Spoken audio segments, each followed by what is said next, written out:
Hello friends, how are you? Myself Ashok Vyas. Welcome to my YouTube channel. વિદ્યાર્થી મિત્રો આપણે અભ્યાસ કર્યા હતા પ્રકરણ નંબર 3 કંપનીના વાર્ષિક હિસાબો. વિદ્યાર્થી મિત્રો તમને આ 11 માર્ક્સનો દાખલો બોર્ડની પરીક્ષામાં પૂછવાનો સેક્શન F માં. આજે આપણે જોવાનું છે સ્વાધ્યાયનો દાખલા નંબર 3. વિદ્યાર્થી મિત્રો તમે આ એક્ઝામ્પલ શીખો તે પહેલા ફરીથી એકવાર સ્પષ્ટ કરી દો. આ ચેપ્ટરનો જે પાર્ટ 1 ને પાર્ટ 2 ના જો વિડિયો તમે ના જોયા હોય તો મેં નીચે લિંક આપી છે, તમે એકવાર આ વિડિયો જોઈ શકો છો. તમે આ વિડિયો જોયા પછી જો આ વિડિયો જોશો આ એક્ઝામ્પલનો તો તમને ઈઝીલી સમજ પડશે. એટલે અગાઉના બંને વિડિયો જો તમે જોયા છે શોર્ટકટ ટિપ્સ વાળા તો તમને આ વિડિયોમાં બહુ ઈઝીલી સમજ પડશે. તમે ઈઝીલી તમે આનો આન્સર પણ આપી શકશો. તો વિદ્યાર્થી મિત્રો આપણે જોઈએ જે એક્ઝામ્પલ નંબર 3. નીચેની વિગતો કંપની દ્વારા 2013 ના પરિશિષ્ટ 3 મુજબ કંપનીના પાકા સરવૈયામાં કેવી રીતે દર્શાવશે તે જણાવો. વિદ્યાર્થી મિત્રો અહીં જોશો તો 1 થી ટોટલ 30 સુધીની વિગતો આપણને આપવામાં આવી છે. તો ચાલો વિદ્યાર્થી મિત્રો આપણે બધી વિગતો આપણે સોલ્વ કરીએ. મેં એક સરસ મજાનો જે નમૂનો બનાવી દીધો છે. અહીંયા જે શરૂઆતનું જે કોલમ છે ક્રમ અને ત્યારબાદ છે વિગત. વિગતમાં મેં 1 થી 30 વિગતો લખી દીધી છે. પછી આપણે લખવાનું છે જે પાકા સરવૈયાનું શીર્ષક અને ત્યારબાદ છે મુખ્ય શીર્ષક અને છેલ્લે આવશે પેટા શીર્ષક. જે કઈ રીતે સોલ્યુશન કરવાનું આપણે એકાદ બે વ્યવહાર જોશું, તમને ઈઝીલી સમજ પડી જશે. તો ચાલો વિદ્યાર્થીઓ સ્ટાર્ટ કરીએ. એમાં જે પહેલો આપ્યું છે લેણદાર. લેણદાર હંમેશા કઈ બાજુ આવે છે? મૂડી દેવા બાજુ એટલે આપણે આવશે ઇક્વિટી અને જવાબદારી બાજુ એટલે આપણે લખી દઈએ ઇક્વિટી અને જવાબદારી. શરૂઆતનું કોલમ છે એમાં ઉપરના જે બે ઓપ્શન માંથી એક જ ઓપ્શન આવશે, કાં તો ઇક્વિટી જવાબદારી એટલે કે જે મૂડી દેવા બાજુનું હશે અથવા તો મિલકત લેના બાજુ કે મિલકતો. મુખ્ય શીર્ષક કયું? તો જે લેણદારો માટે આપણે જોઈ લઈએ. બોલો ક્યાં હોય છે લેણદારો? વિદ્યાર્થી મિત્રો અગાઉના વિડીયોમાં મેં આ ટિપ્સ સમજાવેલી છે. પાકા સરવૈયાનો જે નમૂનો કેવી રીતે યાદ રાખવો, આ જે બધી વિગતો કેવી રીતે યાદ રાખવી, શોર્ટકટ ટિપ્સ દ્વારા સમજાવી. જો તમે એકવાર વિડીયો ના જોયો તો ફરીથી જોઈ લો, તમને ઈઝીલી સમજ પડશે.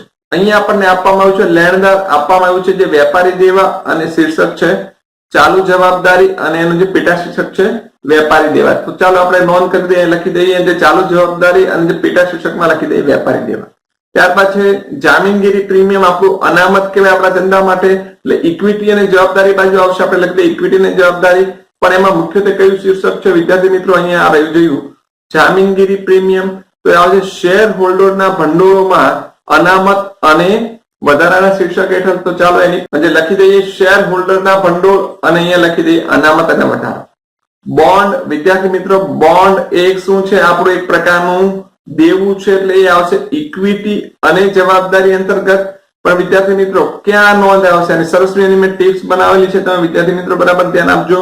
એટલે લાંબા ગાળાની લોન લેવા માટે ડિબેન્ચરે જેમ્સ બોન્ડને જાહેરમાં થપ્પડ મારી. અહીંયા લખ્યું છે બોન્ડ એટલે એનો અર્થ કે આનો સમાવેશ થાય બિન ચાલુ જવાબદારી અને એમાં શીર્ષક છે લાંબા ગાળાના ઉછી નાણાં. વિદ્યાર્થી મિત્રો આ ટિપ્સ જો તમારે સમજવી હોય તો તમે આનો ચેપ્ટરનો વિડીયો નંબર 2 અને જે વિડીયો નંબર 1 એટલે પાર્ટ 1 અને 2 બંને જોશો તમને ઈઝીલી સમજ પડશે. એટલે આપણે લખી દઈએ જવાબમાં બિન ચાલુ જવાબદારી અને લાંબા ગાળાના ઉછી નાણાં. લખી દઈએ બિન ચાલુ જવાબદારી અને લાંબા ગાળાના ઉછી નાણાં. પાઘડી. વિદ્યાર્થી મિત્રો પાઘડી એ મિલકત છે એટલે આપણે લખી દઈએ મિલકત. અને પાઘડી વિશે બધા જાણીએ અદ્રશ્ય મિલકત. આપણે લખી દઈશું બિન ચાલુ મિલકતમાં આવે અદ્રશ્ય મિલકત. બહુ સરળ સિમ્પલ છે એટલે એમાં ટિપ્સમાં જતો નથી. પછી છે બેંક ઓવરડ્રાફ્ટ. વિદ્યાર્થી મિત્રો બેંક ઓવરડ્રાફ્ટ પણ દેવું છે એટલે આવશે ઇક્વિટી અને જવાબદારીમાં. પણ મુખ્યત્વે જે કયા શીર્ષક હેઠળ? તો મેં લખાયેલું બોર્ડ સીસી. આવું તમે યાદ રાખો. 12મા ધોરણની બોર્ડ સીસી એટલે કે બોર્ડ એટલે બેંક ઓવરડ્રાફ્ટ. બોલો ક્યાં આવશે? ચાલુ જવાબદારીમાં ટૂંકા ગાળાના ઉછીના નાણાં. ચાલો એની પણ નોંધ કરી દઈએ, લખી દઈએ ચાલુ જવાબદારી અને લખી દઈએ ટૂંકા ગાળાના ઉછીના નાણાં. લેણી હુંડી. વિદ્યાર્થી મિત્રો એ આપણે જે મિલકત લેના બાજુ પર લખીએ એટલે લખી દઈએ મિલકત. પણ ક્યાં આવશે? આપણે જે મિલકતમાં જોઈ લઈએ. આ રહ્યું જે લેણી હુંડી. તો ક્યાં આવશે? ચાલુ મિલકતમાં વેપારી લેણાના શીર્ષક અંતર્ગત આવશે. તો આપણે લખી દઈએ ચાલુ મિલકત અને વેપારી લેણા. ત્યારબાદ ઇક્વિટી શેર મૂડી. વિદ્યાર્થી મિત્રો એ શબ્દ છે ઇક્વિટી જવાબદારી. આપણે લખી દઈએ ઇક્વિટી જવાબદારી. બોલો ક્યાં આવશે? એ આપણે શેર હોલ્ડરના ભંડોળ આવે, કારણ કે શેર છે ને ઇક્વિટી શેર એટલે શેર હોલ્ડરના ભંડોળ. અને શેમાં આવશે? ઇક્વિટી શેર મૂડી એટલે કે શેર મૂડીમાં જ આવશે. વિદ્યાર્થી મિત્રો સહેલું છે એટલે હું ટિપ્સમાં જતો નથી. ત્યારબાદ છે જે કોપીરાઇટ. વિદ્યાર્થી મિત્રો અહીંયા આપ્યું છે 8 નંબર કોપીરાઇટ અદ્રશ્ય મિલકત અને પાઘડી પણ અદ્રશ્ય મિલકત. ઉપરનો બેઠો જવાબ આવશે, કોઈ ફેરફાર નહીં આવે, બંને અદ્રશ્ય મિલકત છે. તો ચાલો લખી દઈએ મિલકતો બાજુ બિન ચાલુ મિલકત અને લખી દઈએ કાયમી મિલકતમાં અદ્રશ્ય મિલકત. વિદ્યાર્થી મિત્રો સમજવા જેવો મુદ્દો છે મુદ્દા નંબર 9. ડિબેન્ચર વટાવ આટલું કીધું હોય તો મુશ્કેલી થાય, પણ અહીંયા જો સ્પષ્ટ કરી આવતા વર્ષે માંડી વાળે એટલે 1 વર્ષનો ડિબેન્ચર વટાવ માંડી વાળવાનો છે આવતા વર્ષના, એટલે કે 12 મહિના પછી એને માંડી વાળવાનો છે. તો 12 માસમાં જો માંડી વાળવાનો હોય તો શું કહેવાય, પેલા સ્પષ્ટતા કરી લે. ડિબેન્ચર વટાવ ક્યાં આવશે? જે ડિબેન્ચર વટાવ અવાસ્તવિક મિલકત કહેવાય, એટલે આવશે જે મિલકતો બાજુ. પણ ક્યાં 1 વર્ષમાં બોલો જે માંડી વાળવાનું છે વિદ્યાર્થી મિત્રો, 1 વર્ષમાં માંડી વાળવાનું છે તો ક્યાં લખશું? મિલકતોમાં જોઈએ આપણે 1 વર્ષમાં જો એને માંડી વાળવાનું 12 માસ સુધીમાં ડિબેન્ચર વટાવ, તો ક્યાં લખીશું? ચાલુ મિલકતમાં, એમાં પણ પાછું અન્ય ચાલુ મિલકત. તો ચાલો એની પણ આપણે નોંધ કરી દઈએ. અને ચાલુ મિલકતમાં અને પછી અન્ય ચાલુ મિલકત, કારણ કે લખ્યું આવતા વર્ષે માંડી વાળવા, એટલે કે 12 માસ સુધીમાં એને માંડી વાળવાનું છે. ત્યારબાદ છે અગાઉથી મળેલા હપ્તાઓ આપણું દેવું કહેવાય, એટલે લખીએ આવશે ઇક્વિટી અને જવાબદારી. પણ અગાઉ શબ્દ છે વિદ્યાર્થી મિત્રો, જો મેં અગાઉ પણ તમને આપેલી શોર્ટકટ ટિપ્સ, અને ચૂકવવાનો બાકી ખર્ચ કે અગાઉથી મળેલી આવક. તો અગાઉથી મળેલો હપ્તો છે, આવકનું નામ આપ્યું છે હપ્તો, તમને કમિશન ભાડું જે પણ આવે એની નોંધ ક્યાં છે? અન્ય ચાલુ જવાબદારીમાં પણ મુખ્ય શીર્ષક આવશે ચાલુ જવાબદારી. તો ચાલો એની પણ નોંધ કરી દઈએ, લખી દઈએ. અને ચાલુ જવાબદારી એમાં અન્ય ચાલુ જવાબદારી. રોકડ છે વિદ્યાર્થી તો મિલકત કહેવાય, તો લખી દઈએ. જે મિલકતમાં તો આપણે એની પણ ટિપ્સ બનાવેલી. રોકડ આવે એટલે કે જે રોકડ બેંક કે ચેક કે ડ્રાફ્ટ હોય તો ક્યાં નોંધ થશે? રોકડ અને રોકડ સમકક્ષ. પણ જો મુખ્ય ટાઇટલ કયું છે? ચાલુ મિલકતમાં રોકડ અને રોકડ સમકક્ષ. તો ચાલો એની પણ નોંધ કરી દઈએ. આપણે લખી દઈએ ચાલુ મિલકત અને એમાં પણ રોકડ અને રોકડ સમકક્ષ. હવે આપણે જોઈએ જે મુદ્દા નંબર 12 પર પ્રોવિડન્ટ ફંડ આપણા માટે દેવું છે, એટલે લખશું ઇક્વિટી અને જવાબદારી. પણ ક્યાં આવશે વિદ્યાર્થી મિત્રો? મેં એવું સમજાવેલું પીએફ પીએફ જીએફ, એવું મેં શોર્ટકટ ટિપ્સ આપેલી. આ રહી જો પીએફ પીએફ જીએફ, એટલે પીએફ એટલે શું થાય? Provident fund. ક્યાં આવશે? લાંબા ગાળાની જોગવાઈ. અને મુખ્ય ટાઇટલ આવશે બિન ચાલુ જવાબદારીમાં. તો વિદ્યાર્થી મિત્રો એની પણ નોંધ કરી દઈએ. બિન ચાલુ જવાબદારી એમાં લખી દઈએ લાંબા ગાળાની જોગવાઈ. વિદ્યાર્થી મિત્રો જે ડિબેન્ચર છે આપણું દેવું છે, એટલે લખી દઈએ ઇક્વિટી અને જવાબદારી લખી દઈએ. પણ ક્યાં આવશે? એની સરસ મજાની ટિપ્સ બનાવેલી છે અહીંયા જોયું. લાંબા ગાળાની લોન લેવા માટે ડિબેન્ચરે જેમ્સ બોન્ડને જાહેરમાં થપ્પડ મારી. અહીંયા વિદ્યાર્થી એક શબ્દ આવી ગયો ડિબેન્ચર, એટલે બોલો ક્યાં આવશે? લાંબા ગાળાના ઉછીના નાણાં.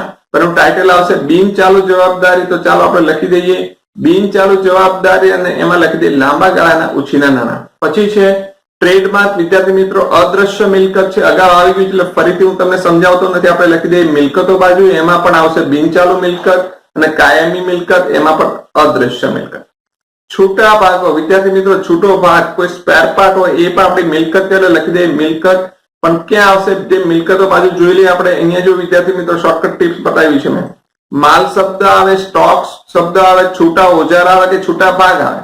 એટલામાંથી તમને કોઈ પણ શબ્દ દેખાય એટલે ક્યાં લખવાનું હોય છે? માલ સામગ્રીમાં લખીએ છીએ. એટલે આની નોંધ ક્યાં આવશે? ચાલુ મિલકતમાં માલ સામગ્રી. ચાલો એની નોંધ કરી દઈએ. ચાલુ મિલકત એમાં પણ માલ સામગ્રી. હવે વિદ્યાર્થી મિત્રો છે લોન આવતા વર્ષે ચૂકવવા પાત્ર. વિદ્યાર્થી મિત્રો આ એક શબ્દ અપવાદરૂપ છે. લોન એટલે આપણને એવું લાગે છે લાંબા ગાળાના ઉછીનાણા અથવા તો ટૂંકા ગાળાના ઉછીનાણા. 1 વર્ષ લખ્યું એટલે મોટાભાગના વિદ્યાર્થીઓને લાગે છે ટૂંકા ગાળાના ઉછીનાણા, પણ એમાં નોંધ નહીં કરીએ.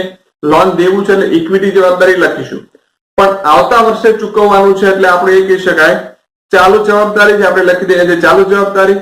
પરંતુ ટૂંકા ગાળાના ઉછીનાણા નહીં લખીએ, આપણે અન્ય ચાલુ જવાબદારીમાં સમાવેશ કરશું. કારણ કે આ લોન આવતા વર્ષે તો ચૂકવી દેવાની છે, એટલે 1 વર્ષ માટે એટલે કહી શકાય ચૂકવવાની બાકી લોન. એટલે ચૂકવવાનું બાકી ક્યાં આવે? અન્ય ચાલુ જવાબદારીમાં. તો આપણે એ લોનની નોંધ કરશું અન્ય ચાલુ જવાબદારી. દેવી હુંડી તો વિદ્યાર્થી મિત્રો ક્યાં આવશે? ઇક્વિટી જવાબદારીમાં. પણ એમાં મુખ્ય ટાઇટલ કયું છે? અહીંયા લખ્યું છે દેવી હુંડી. તો એ આવશે વેપારી દેવા, એમાં પણ મુખ્ય ટાઇટલ કયું છે? ચાલુ જવાબદારી. તો અહીંયા આવશે ચાલુ જવાબદારીમાં વેપારી દેવા. આપણે લખી દઈએ ચાલુ જવાબદારી, એમાં પણ પાછા વેપારી દેવા.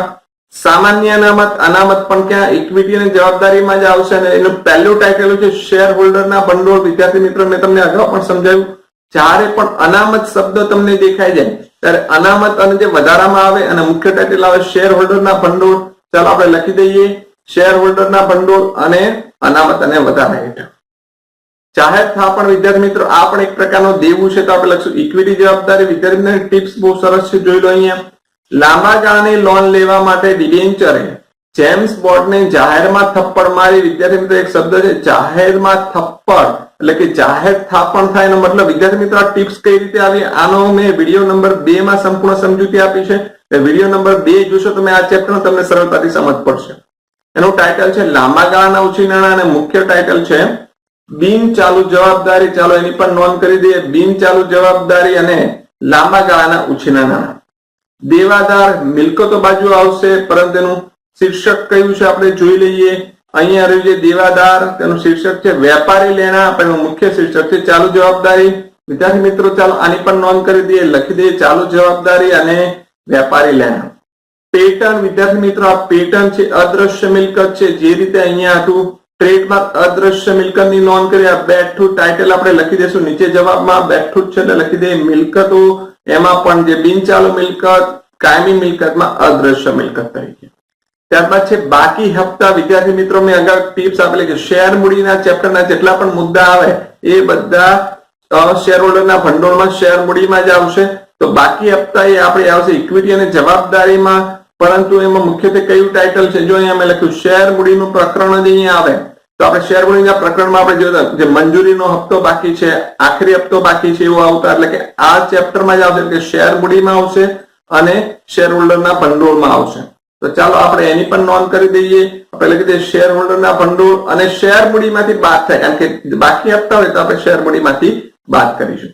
હવે જોઈએ મુદ્દા નંબર 23 લખ્યું છે ડિબેન્ચર પરત નિધિના રોકાણ શબ્દ. વિદ્યાર્થી મિત્રો રોકાણ શબ્દ છે એટલે મિલકત જ કહેવાય, એટલે લખી દે મિલકતો, પણ મુખ્યત્વે શીર્ષક કયું છે જો વિદ્યાર્થી મિત્રો અહીંયા લખ્યું ડીપની રોકાણ, પીએફ રોકાણ, ડીપની રોકાણ. એટલે ડીપની એટલે શું? ડિબેન્ચર પરત નિધિના રોકાણ.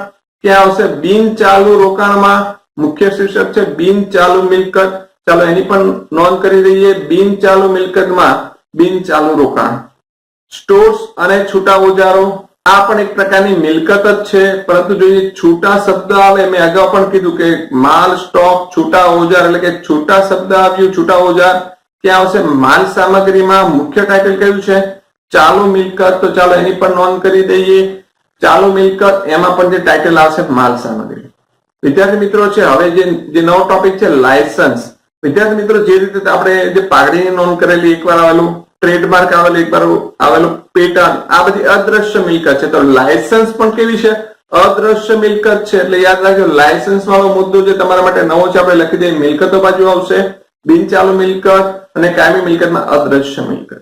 ત્યારબાદ છે આખરનો સ્ટોક. સ્ટોક હંમેશા મિલકત કહેવાય, પરંતુ જે મિલકતમાં પણ મેં ટિપ્સ આપેલી, જયારે પણ સ્ટોક શબ્દ તમને દેખાઈ જાય તો કેમ આવશે? માલ સામગ્રીમાં આવશે અને એનું મુખ્ય ટાઇટલ આવશે ચાલુ મિલકત. તો ચાલો નોંધ કરી દઈએ ચાલુ મિલકત, એમાં પણ માલ સામગ્રી.